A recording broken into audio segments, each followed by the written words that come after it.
La ligne de front ukrainienne est en train de s'effondrer et la Grande-Bretagne pourrait bientôt être en guerre. Le Daily Telegraph a titré là-dessus dernièrement et je pense que le moment est vraiment venu, maintenant qu'en effet l'effondrement de la ligne de front ukrainienne est imminent et que la prise d'initiative russe est en train d'être transformée en déplacement absolument majeur, pas seulement de la ligne de front, mais de la stratégie générale en Ukraine. Il était vraiment le moment que l'on fit le point sur la situation en Ukraine, et en particulier sur sa couverture, sa représentation en Extrême-Occident, parce que c'est devenu en fait un enjeu d'ordre sociologique. On pourrait faire des thèses de doctorat là-dessus, on pourrait étudier ce sujet qui a été comment des mensonges en série ont conduit une fois de plus à une guerre. Et oui, rappelons-nous, la guerre d'Irak, 2003, pour le mensonge le plus récent fondamentalement. Saddam Hussein avait des armes de destruction massive. Non, il n'en avait pas. Mais ça a justifié les pires crimes de guerre. Abu Ghraib, plus de 2 millions de déplacés, plus de 500 000 enfants morts avant même la guerre d'Irak. Ça, c'est Madeleine Albright qui l'a reconnu. Mais après 2003, encore au moins 500 000 enfants tués, des crimes de guerre abominables, la destruction d'un pays, et puis d'autres dans la foulée, puisqu'il s'agissait de remodeler tout le Moyen-Orient. Tout ça parce qu'on avait vendu des mensonges gravissimes à la population. Alors là, j'ai voulu faire un petit bilan vraiment des mensonges qui avaient été dits, puis vraiment de la situation qu'on essaie de dissimuler. Par exemple, vous avez le colonel McGregor, donc certes ancien conseiller de Donald Trump, mais on ne peut pas vraiment l'accuser d'être pro-russe, même si, vous savez, à une époque aussi, on avait dit que Trump était dans la main des Russes. Là, en réalité, les Russes avaient beaucoup plus d'informations sur Hillary Clinton que sur Trump.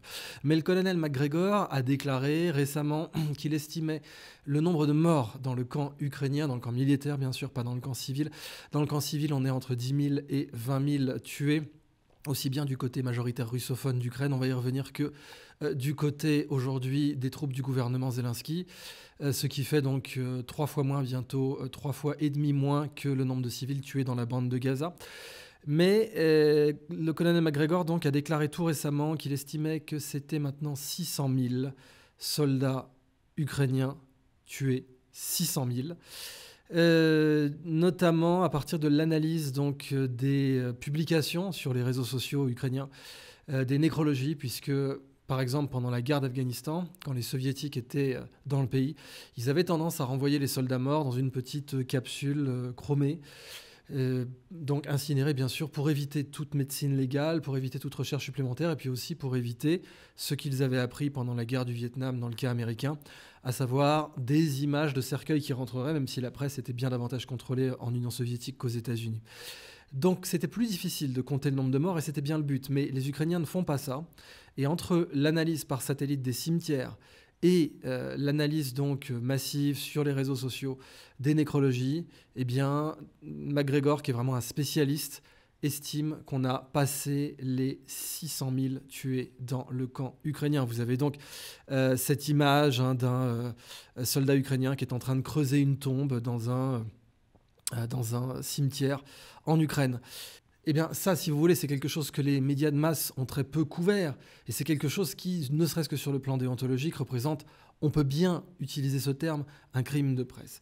Alors, c'est là que je voulais en venir. C'est-à-dire que, en général, dans le monde abstrait, dans le monde immatériel, les êtres humains sont moins rationnels que dans le monde matériel, dans le monde qui a une masse, dans le monde qui est tangible.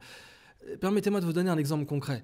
Imaginez que le monde entier soit dans une situation, ça pourrait bientôt arriver, où tout le monde mangeait des hamburgers. Voilà, la seule nourriture, ce serait une ration de hamburgers avec des frites. Et qu'évidemment, une minorité de gens se souviennent vaguement de ce qu'il exista une autre forme de nourriture. Eh bien, ces gens-là, on les aurait appelés les hamburgeristes, parce que c'est faux. Il n'y a que des hamburgers dans cette civilisation. Vous n'avez que ça pour vous sustenter physiquement.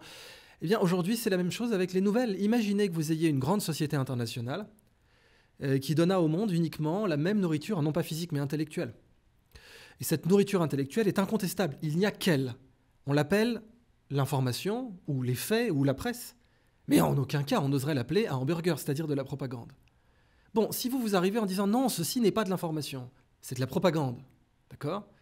Eh bien, on vous dit « Vous êtes un complotiste », puisque tout le monde sait que la propagande n'existe pas. En tout cas, en Extrême-Occident, la propagande n'a jamais existé et n'existera jamais. Tenez-le vous pour dit. Et donc, il n'est pas possible, bien sûr, qu'un média milliardaire envisageât de mentir. C'est quelque chose de complètement fou. Et du coup, par voie de conséquence, tout ce qui est publié dans la presse de masse, dans la presse milliardaire, est vrai. Et si vous osez dire que ce n'est pas de l'information, vous êtes complotiste. Bon, maintenant, transposez ça, encore une fois, dans le monde tangible, physique. Imaginez un monde où les gens seraient nourris uniquement par la même ration d'hamburgers et qu'une petite minorité dise non, la vraie nourriture existe aussi. Ce que nous mangeons n'est pas la nourriture standard et absolue, c'est en l'occurrence un hamburger. Il existe des façons de se nourrir de façon plus équilibrée. Et aujourd'hui, c'est vraiment la situation avec les médias. C'est-à-dire que de la même façon que nourrir le monde entier de hamburgers rendrait les gens malades, tuerait des millions de personnes, mentir, bien sûr, sur les conflits tue des millions de personnes. En l'occurrence, 600 000 soldats en Ukraine. Là est le point important, parce que peut-être que c'était, depuis le début, l'enjeu. Après tout, on va revenir sur ce qui s'est passé en Ukraine. Comment on a eu un gouvernement extrémiste, c'est le cas, qui est présenté, certes, alternativement, comme le nouveau Churchill ou la résistance au nouveau Hitler. Oui, parce que si vous avez un Churchill, c'est que vous avez un Hitler en face, vous aurez compris la logique. Comment un gouvernement extrémiste, dangereux, a pu prendre le pouvoir en Ukraine, et à quelles conditions, et avec quelles conséquences? Une des conséquences, c'est l'extermination de 600 000 soldats ukrainiens. Soldats, c'est vite dit. L'Ukraine n'avait pas 600 000 hommes sur le pied de guerre, donc majoritairement, c'était des gens, des hommes des classes moyennes. Bien sûr, très peu de femmes ont été mobilisées, voire pas du tout. Mais vous avez ces 600 000 Ukrainiens standards, qui n'avaient rien demandé et qui se sont retrouvés envoyés dans un hachoir à viande avec les médias qui jouaient du violon pendant que le Titanic coulait. Exactement comme quand on nous a dit, il y a maintenant presque un an, que la grande contre-offensive d'été ukrainienne allait aller jusqu'en Crimée. Et puis derrière, jusqu'à Moscou. Vous aviez des mèmes qui circulaient sur Internet qui disaient ça, avec Zelensky qui disait à ses troupes « Mais attendez, je vous ai dit de prendre la Crimée et pas le Kremlin ». Voilà, sous-entendu, bien sûr, les troupes ukrainiennes allaient marcher, non pas friser la moustache du Kaiser, c'était bien sûr ce qui était dit pendant la Première Guerre mondiale, non, mais sans doute passer un chiffon sur le crâne chauve de Poutine. Enfin, c'était ça l'idée. Les médias de masse le disaient, ce n'était pas du journalisme, ce n'était pas de l'information, c'était du hamburger. Alors continuons. Un des trucs qui m'a marqué, c'est que dans la même foulée, Al Jazeera, c'est le Qatar, c'est pas non plus un allié inconditionnel des Russes. Même à une époque, c'était un allié inconditionnel des Américains. Al Jazeera, en 2023, nous disait « Les nouvelles données nous démontrent que 50 000 soldats russes sont morts. 50 000 soldats russes. Face à 600 000 Ukrainiens. » Et ça, c'est ce qui se passe quand vous croisez des sources pro-américaines. Donc d'un côté, le colonel McGregor qui vous dit, d'après l'analyse satellite des cimetières, d'après l'analyse massive des posts sur les réseaux sociaux ukrainiens, et donc des nécrologies en particulier, eh bien nous avons un chiffre aujourd'hui qui est en train de toucher et d'atteindre les 600 000 morts dans l'armée ukrainienne. Et de l'autre, vous avez Al Jazeera qui dit côté russe, c'est 50 000. J'oubliais de vous dire que les 600 000 morts côté ukrainien, bien sûr, c'est aussi 1 million, toujours d'après le colonel McGregor, mais cette fois d'après d'autres sources, dans le cas américain. Des sources d'extrême Occident qui disent c'est 1 million de blessés de guerre graves, donc en particulier des estropiés, de grands invalides de guerre côté ukrainien. Et pour quel objectif? Que s'est-il passé? Qu'est-ce que l'Ukraine peut prétendre avoir gagné à la suite de cela? Alors que oui, on va le revoir ensemble, elle pouvait éviter cette guerre et l'extrême Occident pouvait éviter cette guerre, mais il ne le voulait pas. Exactement comme l'extrême-occident ne voulait pas éviter, bien sûr, la guerre en Irak. Dominique de Villepin, lui, croyait vraiment de bonne foi pouvoir, avec un discours logique, sensé, déclarer que les inspections auraient un bien meilleur effet sur la région et sur la diplomatie irakienne et les rapports entre l'Irak et l'Europe, qui est beaucoup plus proche de l'Irak que les États-Unis d'Amérique. Il croyait pouvoir convaincre les États-Unis. Il n'avait pas compris qu'il existait vraiment un intérêt politique, financier, bien sûr économique, pour faire cette guerre. De même en Ukraine. Et c'est à se demander même, fondamentalement, s'il n'y a pas une volonté côté extrême-occident de saigner l'Ukraine, en réalité, d'utiliser l'un pour taper sur l'autre. Je me rappellerai toujours de cette phrase dans Lord of War qui représente quelque chose de vrai, qui représente une situation réelle, en particulier donc la biographie de Victor Bout, le grand trafiquant d'armes ukrainien, justement. Eh bien, il rencontre un autre trafiquant d'armes qui est son aîné, qui représente quelqu'un de réel aussi, et il lui dit « Mais tout de même, dans la guerre Iran-Irak, vous prétendez prendre parti, alors que dans la guerre Iran-Irak, vous avez fourni des armes aux deux camps. » Et ce trafiquant d'armes de lui répondre il ne vous a pas effleuré l'esprit que je souhaitais le match nul? C'est-à-dire le massacre de tout un tas d'Irakiens et de tout un tas d'Iraniens qui se taperaient les uns sur les autres tellement ils sont idiots. Eh bien, dans le cas de la guerre en Ukraine, maintenant, je suis absolument convaincu, je peux vraiment vous dire que j'ai acquis l'intime conviction qu'une certaine frange, particulièrement cynique et sordide, savait très bien que l'Ukraine allait perdre 600 000 hommes, qu'elle le savait parfaitement bien, et que ça ne la dérangeait pas une seule seconde, et que cette frange, soit par haine de certains Slaves, ou de certaines ethnies, ou par mépris, ou en tout cas vraiment par une rage dissimulée, a prétendu être proche de l'Ukraine, alors qu'en réalité, elle ne souhaitait que la saigner. Alors certes, elle pensait que l'Ukraine eût pu vraiment confondre la Russie, voire la déstabiliser, voire mener à son effondrement. Peut-être que certains pensaient vraiment à ça. Bon, ils étaient fous, mais la folie, ça existe. Et aujourd'hui, le résultat d'avoir une Ukraine saignée à blanc qui va continuer à se saigner à blanc pour aucun résultat semble être quelque chose qui avait été anticipé par une certaine faction. Parce que, soyons clairs, la stratégie des Russes, dans la mesure où ils ont compris que la planche à billets à Washington tournait indéfiniment pour l'Ukraine. Des nouveaux crédits ont été votés, on a fait un grand package, bien sûr pour l'industrie de l'armement qu'on a bien besoin. En ce moment, Boeing est dans une situation catastrophique parce que l'appât du gain à court terme les a menés à détruire leur contrôle qualité, leurs avions ont accumulé les problèmes techniques gravissimes, heureusement pas encore de vrais crashs, mais tout de même. Et puis, Boeing, c'est pas seulement un fabricant d'avions civils, c'est aussi un fabricant d'armes, le plus grand des États-Unis, le plus grand contractant militaire. Donc tous ces packages glorieux qui vont partir, qui vers Taïwan, qui vers l'Ukraine et qui vers Israël, en réalité, ils partent vers les États-Unis. Et ils vont faire tourner l'industrie américaine, c'est tout. Bon, là, dans ce cas-là, la guerre est intéressante, mais pour eux. Mais les Russes, leur objectif maintenant, ils l'ont bien compris, en sachant qu'ils ne pourront pas empêcher ces aides.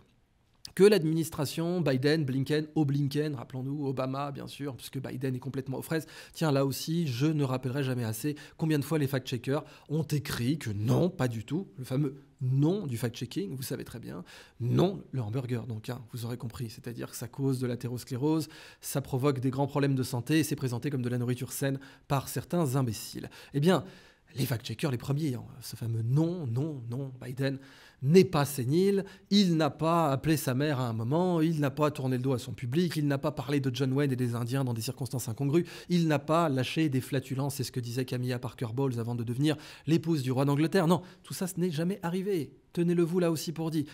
Mais bon, vous avez compris au bout d'un moment que vous êtes de vulgaires hamburgeristes pour oser croire qu'il exista une autre nourriture intellectuelle que ces hamburgers, cette presse milliardaire et calibrée.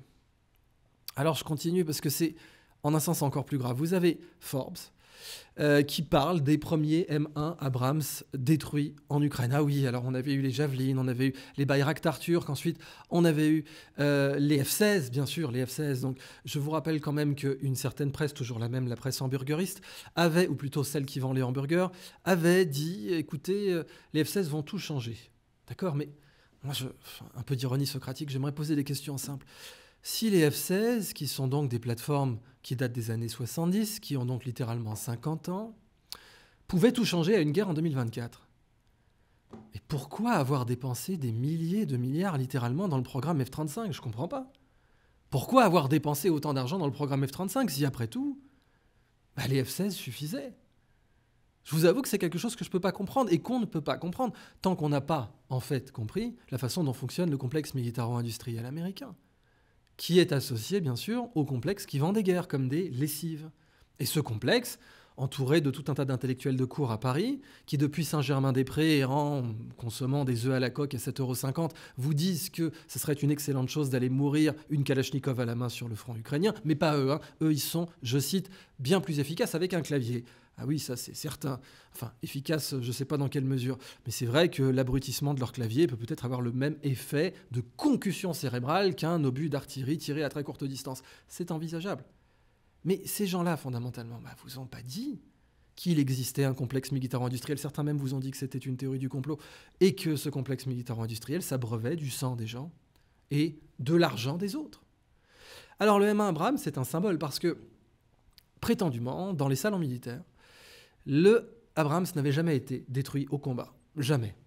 Ça n'était jamais arrivé. Bah voilà, bon, on l'avait envoyé comme une balle d'argent après les F-16, les Bayraktar et les Javelin, qui allaient tout changer plusieurs fois. Et puis ils ont été abattus parce que ça reste là aussi un système de chars qui date des années 70. Alors, juste pour le fun, hein, imaginez vraiment que au début de la Deuxième Guerre mondiale, on envoie des biplans de la première. Voilà, des biplans, des canons de 75, certes, qui ont fait merveille, dit-on, à Bir Hakeim, mais c'était pas non plus les armes du futur, quoi. Je sais pas ce qu'on aurait dit politiquement. Oui, on vient d'envoyer toute une escadrille de biplans, toute une escadrille d'Hispano-Suiza, avec des mitrailleuses de 8 mm. Vous allez voir ce que vous allez voir. Bon, n'importe qui aurait rigolé. Bon, bah, pensons un petit peu pareil avec les F-16, qui sont un système qui a 50 ans, certes, avec une avionique qui a progressé, avec tout un tas d'aspects, mais je veux dire, au bout d'un moment, si ces avions pouvaient faire la différence au combat en Ukraine, réellement, face à des chasseurs de 5e génération, qui sont bien entendu furtifs côté russe, en partie, pas tous, eh bien, à quoi aurait bien pu servir le programme F-35 qui, aujourd'hui, a mobilisé de l'argent qui aurait bien pu servir pour les ponts américains, pour les infrastructures, pour les hôpitaux, pour avoir des soins gratuits. Et oui, parce que plusieurs milliers de milliards de dollars, bah, c'est peut-être l'argent qui aurait manqué aux États-Unis pour avoir un système de soins gratuits. Mais bon, il y a des priorités. Et le F-35 en a été une de toute évidence. Alors, Foreign Affairs, du coup, bah, vient de titrer l'Europe, mais pas l'OTAN, c'est d'un cynisme arrêté, l'Europe, mais pas l'OTAN, doit envoyer des troupes en Ukraine pour empêcher l'avance de la Russie. Kiev a besoin de plus de soldats au sol, de boots on the ground. Alors, là aussi, c'est fascinant, parce que pendant des années, de 2022 à 2024 précisément, on nous a dit que la Russie était en voie d'effondrement. Vous avez tout un tas de généraux de plateau qui vous racontaient que la Russie était cuite, que le valeureux soldat ukrainien défendait notre civilisation, ça ne vous rappelle rien. Et puis là, d'un coup, l'Europe va devoir mobiliser. Alors oui, pendant que le front ukrainien s'effondre, et c'est précisément parce qu'il s'effondre que vous avez la France qui a en effet déployé des bataillons de la Légion étrangère à Odessa. Ça y est, c'est fait. Pour l'instant, c'est côté roumain, mais vous avez déjà des boots on the ground qui sont à Odessa à l'heure où j'enregistre. Bon, c'était pas prévu, ça. Mais là, vous avez Foreign Affairs, qui est vraiment donc une publication du Pentagone. Il n'y a pas vraiment d'autonomie éditoriale dans cette publication, qui vous dit c'est l'Europe, mais pas l'OTAN. Alors, je vais revenir sur il ne vous est pas venu à l'idée que je souhaitais la victoire, plutôt la victoire des deux camps, que je souhaitais un match nul entre l'Iran et l'Irak. Il y a des gens très cyniques qui sont très contents d'avoir ravagé l'Europe dans cette guerre. Et, newsflash, c'est pas Poutine, en fait. Ceux qui sont contents d'avoir ravagé l'Europe, c'est les États-Unis. Ils viennent pour la première fois de recevoir de magnifiques usines Porsche. Et oui, parce que les Allemands, avec la perte majeure de compétitivité économique induite par la destruction terroriste du Nord Stream par la CIA, soyons clairs, là aussi les fact-checkers vous avez dit que c'était les Russes qui avaient décidé de faire exploser leur propre pipeline. Bon, Seymour Hersh a fait le travail de journaliste. Honte à ceux, bien sûr, qui ont intoxiqué les gens avec leurs burgers avariés de l'information pour dire mais voyons, c'est évident que ce sont les Russes qui ont fait péter leur propre gazoduc. Et bien maintenant, grâce à ça, l'Allemagne, trop bonne, trop conne, vient d'envoyer des usines Porsche aux États-Unis. Elle est pas belle la vie ? Vous avez des Porsche qui vont être fabriqués aux States. Je trouve ça fascinant. Et du coup, on peut enchaîner, quitte à détruire l'Europe en tant que continent. Bon. Eh bien, autant détruire sa démographie aussi, c'est déjà le cas en Ukraine. C'est merveilleux, vous avez 600 000 hommes ukrainiens dans la force de l'âge qui ont été ravagés pour rien. Rien du tout. En réalité même, si Brzezinski, pardon, un lapsus révélateur, si Zelensky, Brzezinski, lui, était celui qui avait dit la Russie sans l'Ukraine cesse d'être une puissance européenne. Eh bien, si Zelensky avait négocié avec les Russes immédiatement, mais bon, je vous rappelle que Boris Johnson lui avait dit non, pas du tout, l'OTAN va te soutenir. D'ailleurs, l'Ukraine va rentrer dans l'OTAN. Ah non, Foreign Affairs, qui est la voix du Pentagone, dit non, c'est à l'Europe d'envoyer des troupes, pas à l'OTAN. Et on va pas non plus faire rentrer l'Ukraine dans l'OTAN, on n'est pas fou. Donc c'est la trahison totale. C'est-à-dire qu'ils ont ravagé l'Ukraine, détruit sa population, ils lui envoient de l'argent. Non, ils lui envoient de la dette. C'est comme un bon package d'aide à un État africain. C'est comme ça que ça marche. Vous avez la Banque mondiale ou le FMI qui dit à un État africain « Tenez, on vous a débloqué 40 milliards ». Le chef d'État dit « Ah oui, vous avez débloqué 20 milliards ». J'ai envoyé les autres 20, évidemment, en Suisse, la capitale mondiale de la criminalité et de la corruption financière à haut niveau. Donc, ces 20 milliards sont inscrits dans la dette nationale, bien sûr, de ce pays africain. Mais ils sont déjà dans une banque suisse bien au chaud. Et quand le chef d'État qui les détient sera mort, vous pouvez compter sur la Confédération helvétique pour confisquer tout cet argent. Après tout, elle ne l'a jamais fait auparavant, mais il pourrait évidemment être possible qu'elle envisageât de le faire maintenant. C'est bien sûr de l'ironie. Alors, au-delà de ça, la dette reste, les infrastructures ne sont pas là. Vous avez que 20 milliards pour faire quelque chose qui aurait coûté 40 et encore. Au bout d'un moment, les infrastructures ne rapportent plus rien. Et là, la Banque mondiale arrive, elle dit « je vous privatise votre tronche ». Eh bien, c'est ce qui se passe en Ukraine. Encore aujourd'hui, c'est BlackRock qui arrive, qui dit « ah, vous ne pouvez pas rembourser parce que ce n'est pas de l'aide à l'Ukraine. Il faut arrêter avec ça. Il n'y a pas d'aide. » Enfin si, il y a quelques pigeons qui aident, comme la France par exemple. Mais essentiellement, côté américain, la majorité, c'est des prêts qu'il va falloir rembourser et qui ne pourront jamais être remboursés par une Ukraine exsangue qui a déjà perdu son centre industriel qui était le Donbass. Donc maintenant, après avoir dit à Zelensky, mais bien sûr qu'on va te faire rentrer dans l'OTAN, vous avez Foreign Affairs qui dit non, l'Europe, mais pas l'OTAN, doit envoyer des troupes en Ukraine pour se les faire massacrer dans un climat joyeux de deuxième, troisième guerre mondiale. Alors rappelons ce qui s'est passé en Ukraine, parce que moi j'y étais, figurez-vous. Et non, j'étais pas en train de bouffer des œufs à la coque au café de Flore à 7,50. Vous aviez eu Euromaïdan. En réalité, ce qu'il faut observer, c'est que l'Ukraine est en guerre civile. Elle est en guerre civile larvée depuis 91, certes, mais en fait, elle est vraiment massivement en guerre civile depuis 2014. Guerre civile, bien entendu, soutenue par la CIA, ça va de soi. Enfin, des gens croient que le simple fait d'évoquer la CIA est complotiste. Bon, parce que la CIA, on le sait bien, n'a jamais renversé le moindre gouvernement. Mossadegh en Iran, pardon, non mais ça c'était une incartade, c'était une erreur. Puis de toute façon, c'était en 1953, enfin, elle n'a rien fait depuis. Salvador Allende au Chili, oui, bon, ça ce sont des choses qui arrivent. Et puis bon, Kadhafi, et puis bon, Bachar el-Assad. Non, mais bon, là aussi, c'était il y a 10 ans aussi, vous êtes mauvaise langue. La CIA, elle fait plus ce genre de choses, on le sait. Donc, on va partir du principe qu'elle n'est pas intervenue à Euromaïdan, que, en effet, vous aviez une Ukraine qui était divisée en deux grandes sections, à savoir une Ukraine qui, d'un côté, est majoritairement russophone, et cette carte ethno-linguistique de l'Ukraine vous permet vraiment de vous faire une idée de cela. Bien entendu, les médias de masse en France n'ont pas parlé de cette réalité. L'Ukraine est un pays divisé, un pays quasiment artificiel. En effet, même s'il y a eu les Russes de Kiev, la Russe de Kiev au Moyen-Âge, les frontières actuelles de l'Ukraine constituent un État recomposé avec une partie qui parle majoritairement russe et une partie qui parle principalement ukrainien, qui parlait russe aussi parce que le système éducatif le voulait, mais une partie qui parle davantage ukrainien que russe. Davantage encore aujourd'hui. Ces deux parties arrivaient à coexister, mais il faut comprendre une chose, bon, en supposant que la CIA pût envisager de comploter un jour, on ne sait pas. Après tout, elle a un budget, je ne sais pas à quoi il sert. Eh bien, les États-Unis avaient un problème fondamental avec le panslavisme en Europe. Et oui, on oublie de se dire qu'au fond, un bon quart de l'Europe continent. Bon, si vous intégrez la Russie, c'est plutôt même un tiers. Mais en fait même la moitié. Si vous prenez la population de la Russie plus que les autres populations, vous pouvez dire de façon formelle que la moitié de l'Europe en tant que continent est slave. Et ça emmerde bien les États-Unis. Et l'OTAN, qui ne doit pas intervenir en Ukraine, vient de dire Foreign Affairs. Parce que oui, le but de l'OTAN, c'était quoi? Selon son premier Supreme Allied Commander Europe, le Sasseur. Eh bien, c'était Keep the Germans down, the Americans in and the Russians out. Donc virer les Russes, calmer les Allemands et garder les Américains dans un continent où a priori ils n'avaient absolument rien à faire. Alors l'idée que structurellement, historiquement, sociologiquement, ethniquement, la moitié de l'Europe fût slave, ça pose un vrai problème. Alors certes les Slaves, un peu comme le monde arabe d'ailleurs, adorent se taper dessus et se battre les uns contre les autres. Les Polonais, par exemple, peuvent pas saquer les Russes pour de bonnes raisons. Les Russes peuvent pas saquer les Polonais pour des raisons tout à fait comparables. Et dans tout cela, vous avez les Polonais qui, en général, ne pouvaient pas vraiment saquer les Ukrainiens, lesquels ont génocidé des Polonais pendant la Deuxième Guerre mondiale, et qui les méprisent parce qu'ils viennent prendre leur travail en Pologne. Bon, tout ça, ça reste ethniquement différentes ethnies slaves. Vous ajoutez à ça la République tchèque, la République croate, et bien entendu, la République, pardon, mais les Croates aussi. Tout ça faisait partie de la Yougoslavie, d'ailleurs rien que le terme, pas la République tchèque, mais la Croatie et la Serbie. La Yougoslavie, rien que le terme était catastrophique pour les Américains. Les Slaves du Sud, ça veut dire des Slaves qui ont un accès aux mers chaudes. C'est dramatique ça. Et c'est bien pour ça que la Yougoslavie a été démantelée. Donc, la stratégie de la CIA pendant la guerre froide, mais maintenant, à plus forte raison, et surtout depuis que les États-Unis sont l'hégémon de l'hémisphère nord. Ce qui aujourd'hui, comme vous le voyez, est contesté aussi bien par la Chine que par la Russie. Eh bien, la stratégie, c'était de diviser les Slaves, de les dresser les uns contre les autres. Bon, il n'y avait pas beaucoup d'efforts à faire pour cela.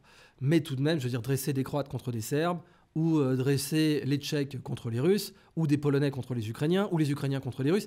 C'était pas quelque chose de fondamentalement très difficile. Mais la CIA y a participé. Et elle a en particulier appelé l'Ukraine à persécuter les minorités russophones de son pays. Bon, bien sûr, on vous a présenté dans certains médias, de façon frauduleuse, disons-le clairement, la situation en Ukraine comme quelque chose fondamentalement d'un coup de tonnerre dans un ciel serein, comme on pourrait dire en psychiatrie, enfin, quelque chose de complètement inattendu. C'est fou. Et pourquoi Vladimir Poutine a décidé comme ça d'envahir l'Ukraine? Enfin, qu'est-ce qui a bien pu lui passer par la tête? C'est complètement imprévisible. On n'a absolument rien fait pour provoquer cela. Bon, revenons donc à Euromaïdan.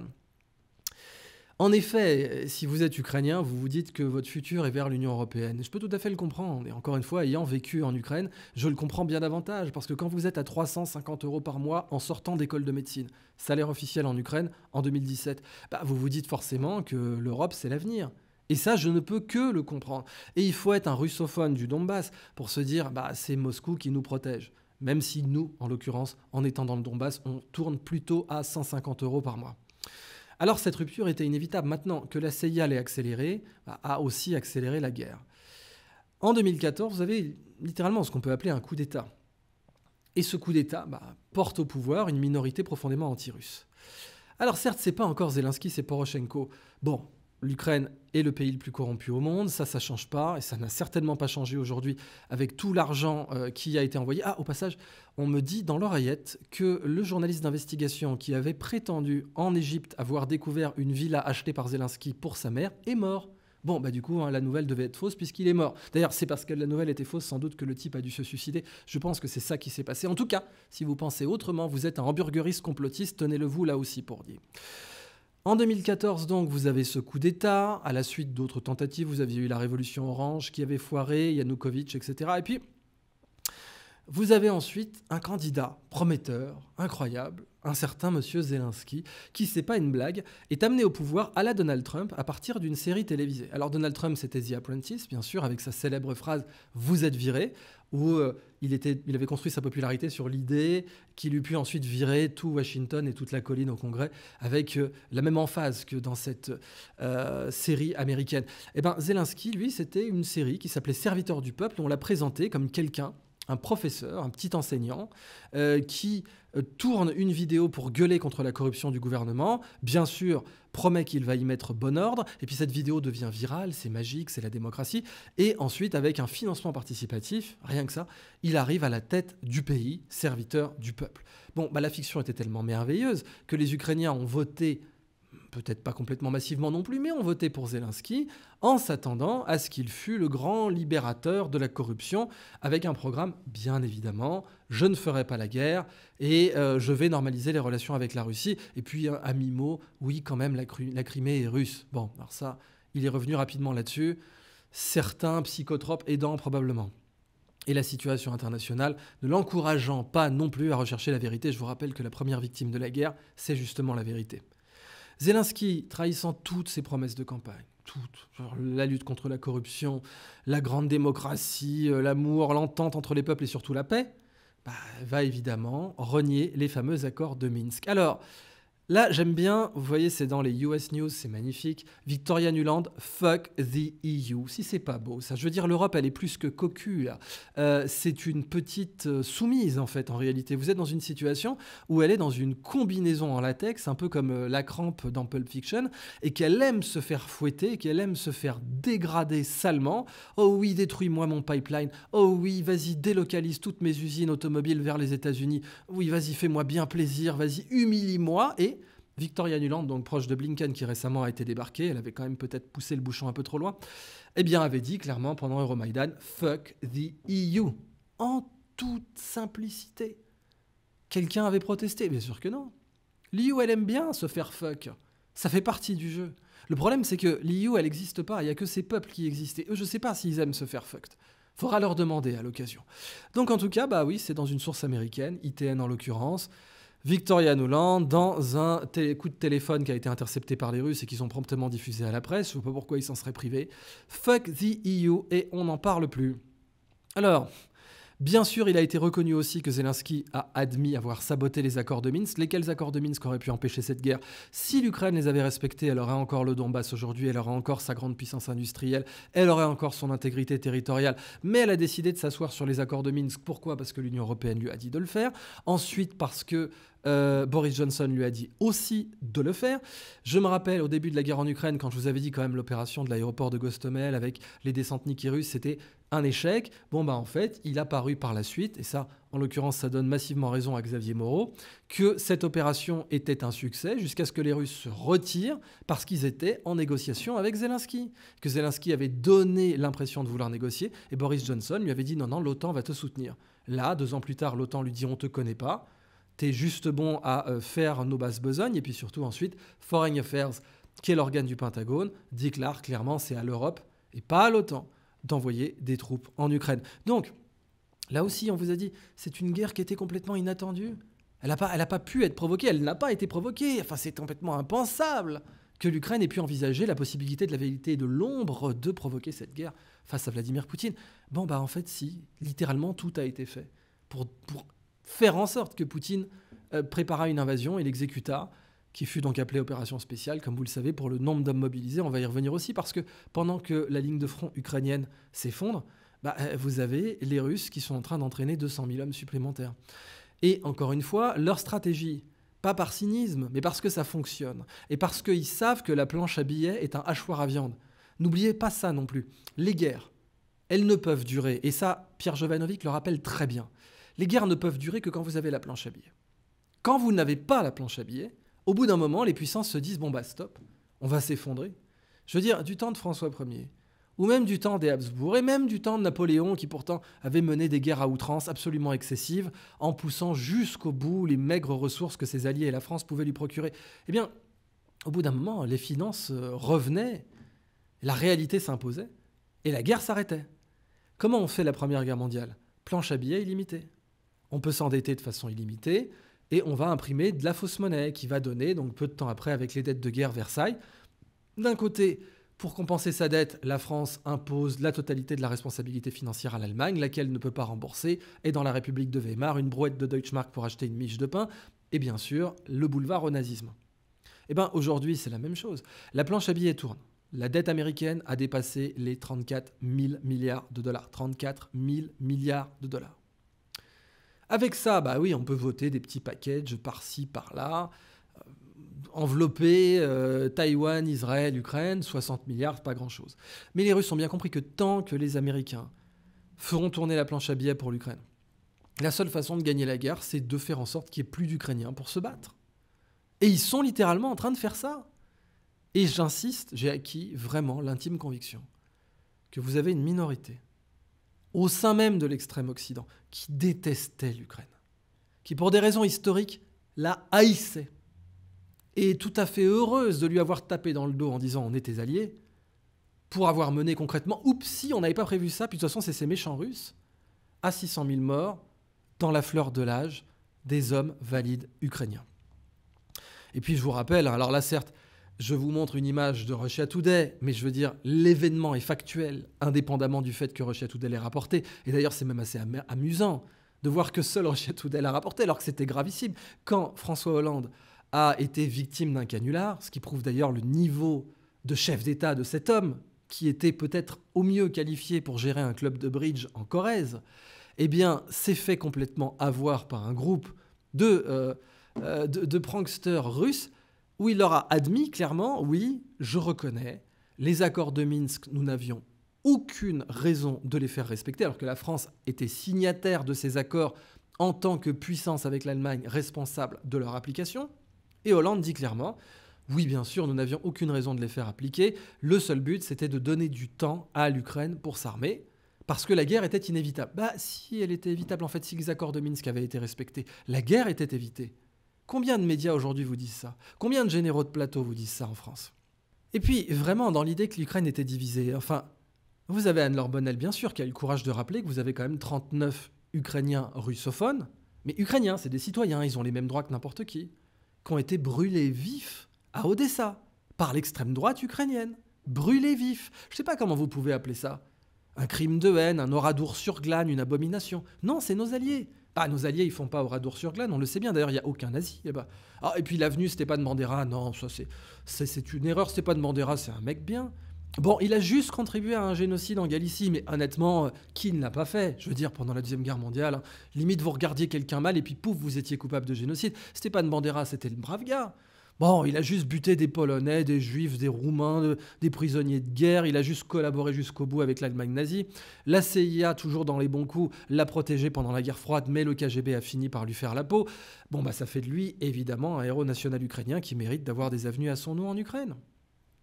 Bon, bah, si vous dites que vous êtes allié à des gens comme ça, peut-être que, au bout d'un moment, vous ne serez pas particulièrement déçu si jamais ces gens-là se font massacrer. Et ils se sont fait massacrer 600 000 morts. Bon, les 600 000 morts, c'était pas spécialement des bandéristes, hein, mais il y a des bandéristes qui sont morts aussi. Bah là aussi, c'était peut-être important de faire un point là-dessus. Alors, je vais vous donner un avis même personnel, encore une fois, parce que j'ai vécu à Kiev. Et j'ai été proche de gens de droite en Ukraine, et même d'extrême droite, même de gens de Pravi Sector. Pour vous dire la vérité, quand j'étais à Kiev, j'ai fréquenté des gens de Pravi Sector. Et donc, je connaissais leur point de vue, je connaissais aussi leur réseau, et je savais, bien entendu, qu'ils étaient proches ô combien de la CIA. J'ai un ami, oui, je ne peux pas vous le dire autrement, c'était un ami personnel, même si on ne travaillait pas ensemble et on avait des positions politiques complètement opposées. Mais bon, quand je vivais à Kiev, bah, on habitait au même endroit, et on allait bouffer des pizzas ensemble. Voilà. Alors, j'aimerais quand même dédier un peu ça à sa mémoire, même si on avait encore une fois des positions politiques complètement opposées, je pouvais comprendre d'où venaient ces positions politique. Cet ami en question, c'était monsieur Dan Rapoport, qui avait publié comme analyste du Pentagone, il n'était pas analyste du Pentagone, mais il avait publié en se présentant comme analyste du Pentagone sous le pseudonyme de David Djouberg. Et le Jérusalem Post a souligné que sa mort est un suicide apparent, puisque oui, Dieu est son âme, il est décédé. En 2022, au début de la guerre, Dan Rapoport, qui était rentré à Washington, s'est défenestré. Et très personnellement, je vais être très clair avec vous, je ne crois pas qu'il se soit suicidé. J'ai connu sa partenaire qui lui avait fait une fille à l'époque, et qui est ukrainienne bien entendu, et je sais qui c'était, donc d'ailleurs qui était-il? Ancien oligarque russe qui avait quitté l'Union soviétique dans les années 80, donc ça faisait partie des réfusniks qui n'avaient pas le visa de sortie mais qui ont fini par pouvoir l'avoir, qui a étudié aux États-Unis, qui est revenu en Russie pendant la grande période des oligarques russes, qui a fait fortune comme ça, et qui s'est retrouvé à perdre une partie de son patrimoine quand Poutine est revenu. Donc vous comprenez bien qu'on n'avait pas du tout les mêmes opinions politiques. Mais je peux tout à fait comprendre, évidemment, son point de vue. Je n'avais pas son parcours et sa vie, fondamentalement. Dan Rapoport était donc complètement, fondamentalement anti-russe, d'ailleurs, comme tout un tas de gens que vous avez comme invités sur les plateaux en France. Vous pouvez avoir des colonels qui ne doivent leurs invitations au plateau que par le fait que les Américains les ont pris sous leur aile. Mais pourquoi les Américains les ont pris sous leur aile? Parce qu'ils sont fondamentalement anti-russes. Pour des raisons que je peux comprendre, avec ce qui s'est passé pendant la guerre de Yougoslavie, par exemple. Ok. Vous avez des gens qui ont vrillé, qui sont devenus totalement anti-russes. Mais ce recrutement, c'est pas nouveau. Vous avez Kouchner, qui, quand il était jeune, je vous le disais bien, était fondamentalement anti-gaulliste parce que ce qu'il avait vu au Biafra l'avait écœuré. Et ça, je peux le comprendre. Le Biafra, c'est peut-être la plus grosse connerie de Charles de Gaulle. Et pourtant, je suis gaulliste. Mais quand vous êtes Kouchner et que vous avez vu les abominations du Biafra, vous êtes fondamentalement anti-gaulliste. Du coup, vous n'avez plus qu'à être recruté par la CIA. Bon, la même chose avec Daniel Cohn-Bendit, qui a même affirmé qu'il avait été approché par la CIA, mais qui les avait noblement, promptement renvoyés. Je ne sais pas si dans les années 80, sa promptitude et son endurance à renvoyer cette ingérence étrangère a été aussi assidue. Mais pour l'instant, ce que je peux vous confirmer, c'est que Kouchner avait bien été recruté par les Américains. Mais vous en avez d'autres. Vous avez les nouveaux philosophes. Alors typiquement BHL, mais aussi Glucksmann, père, qui avait soutenu des criminels de guerre, tout simplement. Je veux dire, les Contras, bien vous aviez Glucksmann, père, qui disait « Mais les Contras, c'est très bien au Nicaragua. Ce sont des gens qui militent pour la civilisation contre la lèpre communiste. » Et donc, les Contras, là, évidemment, c'était pas si grave qu'ils fussent financés par de l'argent de la drogue. C'était pas si grave qu'ils fussent des criminels de guerre endurcis qui ont torturé des innocents. Non, fallait les soutenir. Donc, oui.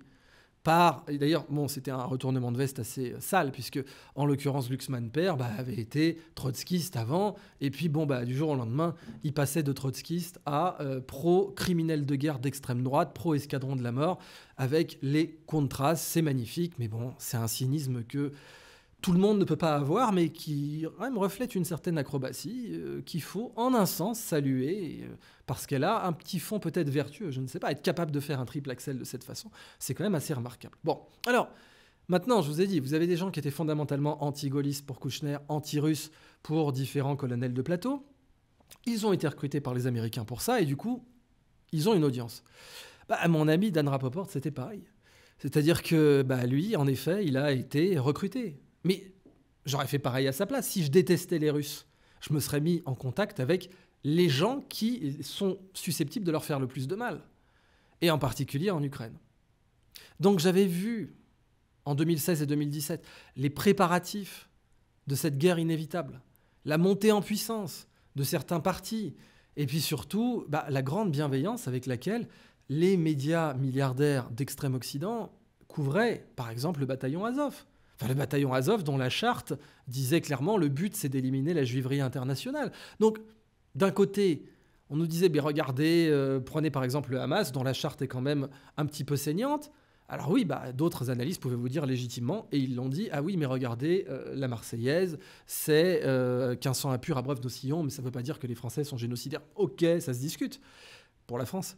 Mais dans le cas du bataillon Azov, c'était cash aussi. D'un côté, vous aviez une presse qui disait non, le bataillon Azov a le droit de dire ça. De l'autre, évidemment, d'autres qui diraient la même chose seraient quand même un tout petit peu fustigés. Et moi, j'avais jamais compris, honnêtement, comment Dan Rapoport, qui était juif, évidemment, avait pu se rapprocher de gens comme ça.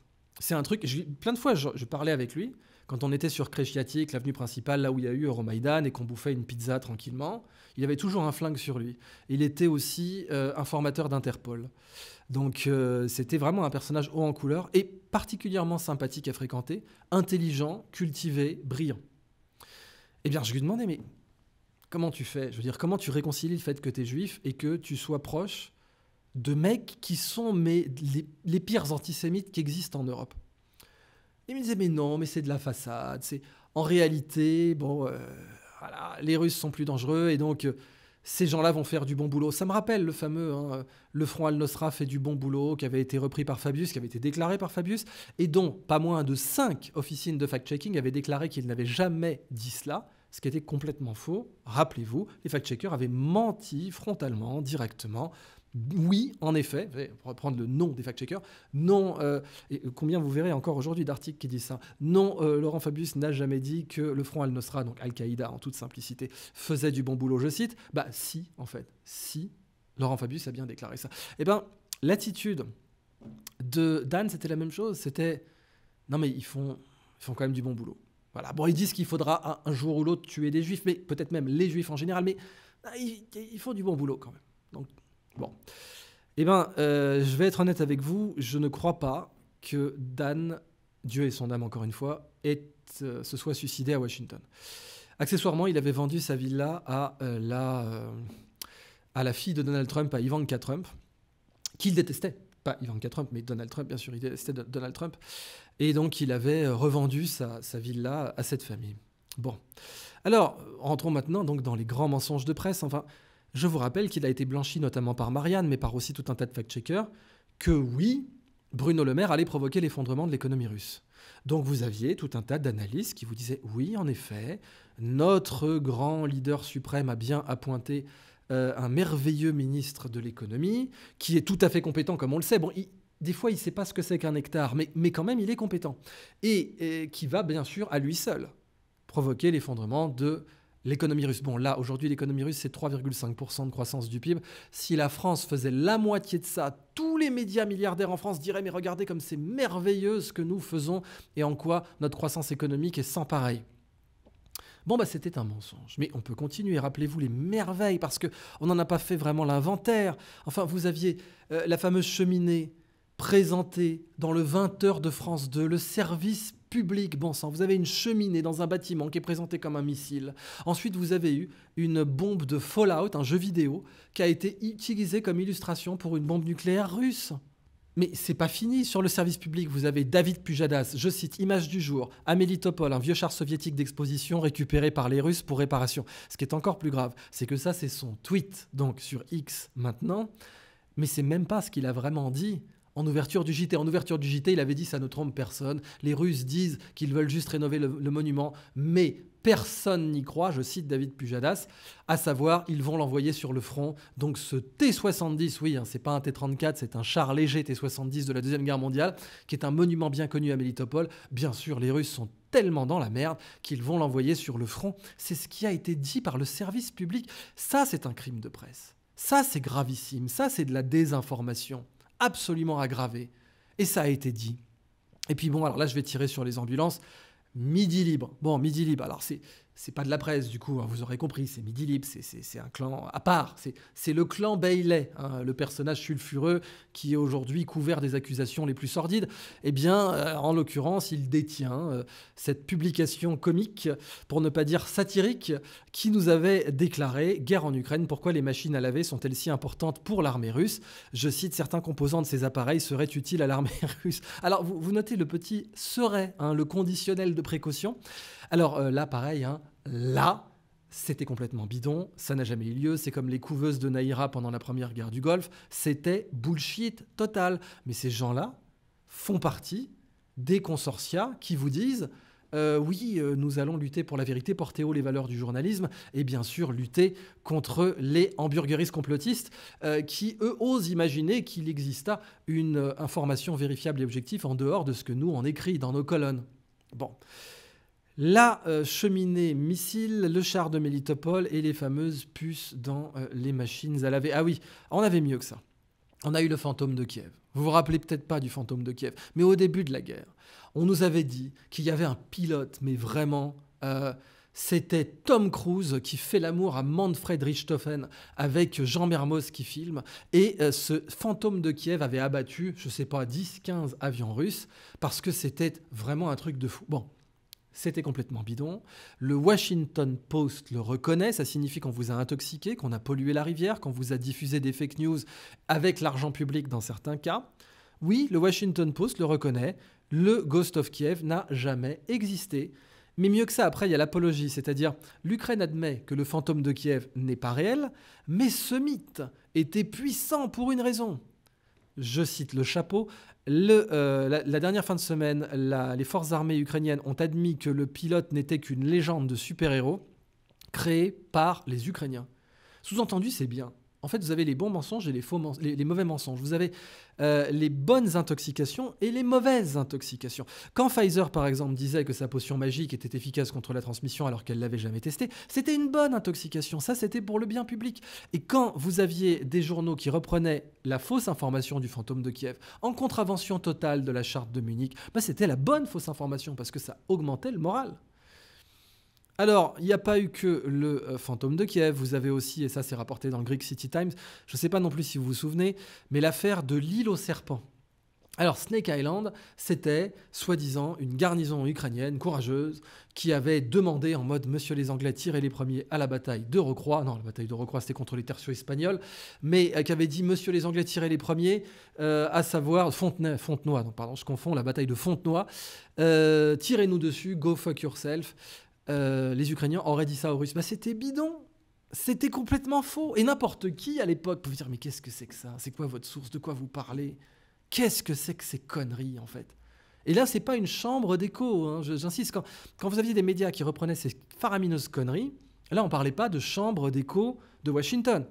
Alors que d'autres terroristes intellectuels aggravés ont dit, pour agresser la pauvre Anne-Laure Bonnell et inciter à sa détestation de la façon la plus ouverte qui soit, ce qui en plus est d'une lâcheté fondamentale. Enfin, j'avais dit, vous avez une journaliste, une femme courageuse qui fait un travail de terrain, et vous avez des gens complètement qui sont pleins aux as déjà pour commencer, et qui sont soutenus et qui sont bien à l'abri, qui incitent à sa détestation. Enfin, moi, je trouve ça vraiment du dernier dégueulasse. Mais bon, ces gens-là qui disaient qu'Anne-Laure Bonnell était, je cite, une chambre d'écho du Kremlin, mais ont-ils dit, nous avons été une chambre d'écho de Washington quand nous avons repris cette affaire de Snake Island qui était complètement fausse, quand nous avons repris cette affaire du fantôme de Kiev, et bien sûr l'affaire des puces électroniques prises aux machines à laver, alors qu'en fait aujourd'hui, bah bien sûr c'est la Chine qui fournit la Russie en semi-conducteurs, en plus de son industrie domestique qui a vu une croissance colossale pendant la guerre d'Ukraine. Bon. Alors, il y a eu d'autres fake news plus graves, parce que je vous rappelle donc que pendant la guerre d'Irak, la deuxième 2003, l'argument c'était Saddam a des armes de destruction massive. Et donc, c'était les mêmes des informateurs qui avaient dit Saddam a des armes de destruction massive. Et si vous ne le croyez pas, vous êtes complotiste. Déjà à l'époque, les officines de déconspi avaient été faites pour pratiquer du terrorisme intellectuel à très grande échelle, pour attaquer toute personne qui aurait osé envisager que Saddam Hussein n'eût pas disposé d'armes de destruction massive. Oh, surprise, il n'en avait pas. Par contre, ça a justifié une guerre qui a coûté des milliers de milliards. Eh bien, les Russes auraient pu utiliser cet argument. Ils n'ont pas déclaré qu'ils attaquaient l'Ukraine parce qu'elle possédait ou qu'elle préparait des armes de destruction massive. Mais par contre, ça, c'était factuellement vrai. C'est-à-dire que là où l'Irak n'en avait pas en 2003, mais qu'on a utilisé ce prétexte, complètement fallacieux, pour la détruire illégalement, pour l'envahir illégalement, c'était complètement illégal au regard des Nations Unies, rappelez-le vous. Eh bien, dans le cas ukrainien, c'était vrai. Et là, on va reprendre la fake news point par point. C'est-à-dire que vous avez le New York Times qui vous dit à une époque, fact-check, bien sûr, fact-check, c'est plus sérieux quand il y a marqué fact-check au-dessus. Les théories sur des laboratoires d'armes biologiques ukrainiennes sont infondées. Ok, très bien, nous en prenons bonne note. Info suivante, le New York Times, les États-Unis réfutent, de la façon la plus formelle, les déclarations de la Russie. On est le 13 septembre 2022, donc l'invasion a bien commencé. Donc, encore une fois, pour insister sur le fait que les Russes n'ont pas utilisé ça comme argument. Les États-Unis réfutent les affirmations de la Russie selon lesquelles l'Ukraine possède des armes biologiques. En particulier, faisait de la recherche, notamment avec l'inénarrable Fauci, sur des armes ethniques. Et oui, ça existe, ça a été envisagé. Je vous en avais parlé dans d'autres vidéos. Par exemple, la CIA, c'est complètement déclassifié, avait admis travailler sur une gay bombe, sur une bombe à phéromones qui pourrait transformer les soldats en homosexuels en balançant des phéromones sur des casernes. Imaginez en plus, dans certains pays un peu conservateurs, les conséquences psychologiques de ça. Le problème, c'est que ça marche pas. Ça marche sur les chiens, pas de problème. Vous balancez des phéromones dans un chenil et ça va être Sodome et Gomorre. Mais si vous faites ça avec des humains, ça marche pas parce que les phéromones sont trop diversifiés. C'est bien pour ça d'ailleurs que les parfums aux phéromones sont très largement des grosses arnaques. Parce qu'il n'existe pas de phéromones universelles qui soient attirantes, au point d'ailleurs de provoquer des copulations involontaires, pour tous les humains. Ça n'existe pas. Mais la CIA a vraiment envisagé ça, ça a été déclassifié, c'est complètement officiel. Les armes bioethniques, maintenant, ça va plus loin. C'est-à-dire, on envisage des armes qui puissent attaquer un haplogroupe en particulier pour détruire certaines populations. On ne sait pas les faire pour l'instant, mais la Chine avait accusé notamment le H1N1 d'avoir pu possiblement sortir d'un laboratoire à ces fins-là. C'était des accusations qui circulaient en Chine à l'époque. Bon, c'est faisable, mais pas au niveau stratégique recherché. C'est faisable dans des laboratoires de recherche, mais ça ne fonctionne pas. Mais des gens ont vraiment travaillé dessus. C'est en ça que je veux dire que c'est faisable. Alors maintenant, reprenons. Donc, vous avez bien noté, le New York Times déclare en 2022 les théories sur des laboratoires d'armes biologiques en Ukraine sont infondées. Et pour en bien remettre une couche, elles sont tellement infondées que d'ailleurs les États-Unis les réfutent. Comme ça, c'est clair. Et puis bon, après, petit à petit, vous avez eu Tucker Carlson sur Fox News, une des raisons pour lesquelles il a été viré d'ailleurs, qui a dit, je cite, et là on était en mars 2022, donc c'était même avant que vous ayez le New York Times qui fasse du damage control, Tucker Carlson dit le Pentagone ment concernant les laboratoires secrets d'armes biologiques en Ukraine. Il ment. Bon. Ok, mais c'est Tucker Carlson. Oui, en fait, voilà, article de 2022 aussi. Après des mois de déni, les États-Unis admettent qu'ils ont bien opéré des laboratoires d'armes biologiques en Ukraine. Et mieux que ça, en 2023, eh bien, en effet, le New York Times, le même New York Times qui vous disait que tout ça n'avait jamais existé, a dit mais si, en fait, ça existait, on a appris. Bon, c'est vite fait, c'était très inférieur à ce qu'on disait, attention, c'était pas si grave. Mais en effet, si jamais on va au bout de la logique, l'Ukraine avait plus d'armes de destruction massive que l'Irak. Parce que l'Irak n'en avait pas, pour le coup. L'Ukraine en avait, par contre. Et les Russes n'ont même pas utilisé ce prétexte pour l'envahir, alors que les Américains ont utilisé ce prétexte pour ravager l'Irak. Parce qu'en Irak, il n'y a pas eu 10 000 civils morts, comme en Ukraine. Ça n'a pas du tout été le même tarif. Et la totalité du pays a été détruite, pillée, ravagée illégalement, au prétexte de ces armes de destruction massive, qui étaient en réalité davantage existantes en Ukraine qu'en Irak. Alors, en conclusion, j'aime bien citer ce cas de France 24 parce que c'est assez marquant. C'est une guerre assez spéciale, c'est vrai. Et elle a favorisé les Russes, et c'est ça le problème. C'est que les Russes sont en train de gagner, et ça fait même un an et demi qu'ils gagnent. Au tout début de la guerre, je vous avais dit, fondamentalement, ils ne pouvaient que gagner un peu, beaucoup, passionnément. Aujourd'hui, on est quelque part entre le beaucoup et le passionnément. Le passionnément, ce serait s'ils prenaient Odessa et qu'ils enfermaient complètement l'Ukraine dans les terres, avec éventuellement la Pologne qui démantèlerait le reste. Aujourd'hui, on est dans le beaucoup. Ça y est, le front s'effondre. On nous avait dit que Rabotine n'était pas importante, on nous avait dit que Bakhmout n'était pas importante, et puis aujourd'hui, ça y est, et que Avdivka n'était pas importante non plus. Enfin, tout ce qui tombe n'est pas important. C'est important avant de tomber. On se battra jusqu'au dernier, tout ça, les Russes vont s'effondrer, nos passarades, mais ensuite, quand ça tombe, c'était pas important. En fait, on vit une époque où les guerres ne peuvent pas vraiment permettre la concentration des troupes de façon trop visible. Sauf dans les cas, bien sûr, où vous aviez les guerres de prédation. Donc typiquement la guerre des États-Unis en Irak avec une coalition, entre guillemets, mais fondamentalement une guerre américaine. Là, c'est une guerre de prédation, c'est-à-dire que vous allez ravager un ennemi qui est quasiment sans défense. Alors certes, vous allez avoir tout un tas d'ancêtres des fact-checkers à l'époque qui, déjà en 91, vous disaient que l'Irak avait la 5e armée du monde. C'était très sérieux, sur les plateaux de télé, vous disiez « Mais oui, l'Irak a la 5e armée du monde, mon bon ami ». Vous aviez déjà des colonels prêts à trahir l'honneur militaire pour raconter ce genre de conneries aux Français sur des plateaux de télévision subventionnés. Mais bon, maintenant, on vous a dit que Saddam Hussein avait des armes de destruction massive, qu'il menaçait la démocratie, la liberté et les chatons, et donc c'était bien normal d'envahir son pays et de le ravager. Là, vous pouvez avoir une concentration de troupes. Dans le cas de la Russie en Ukraine, c'est bien pour ça que Poutine avait appelé ça une opération spéciale, vous ne pouvez pas avoir de concentration de troupes trop majeure, trop massive. Vous êtes au BTG, Battalion Tactical Group, donc groupement tactique interarmes, si je ne me gourre pas en terminologie de l'OTAN, donc de l'ordre de 800 hommes. On n'est pas sur les divisions et même les corps d'armée et même les groupes d'armées de la Deuxième Guerre mondiale. Parce qu'aujourd'hui, vous avez des satellites. Parce qu'aujourd'hui, vous avez du renseignement. Et c'est extrêmement difficile de dissimuler ses intentions. Les Russes ont été bons là-dedans. Malgré tout, malgré l'espionnage satellite, malgré toute la situation, ils ont été capables de dissimuler leurs intentions, en particulier dans leur stratégie de bombardement. Et encore aujourd'hui, leur armée se trouve renforcée objectivement par la guerre en Ukraine. Je ne dis pas que c'est quelque chose de bien, même bien au contraire.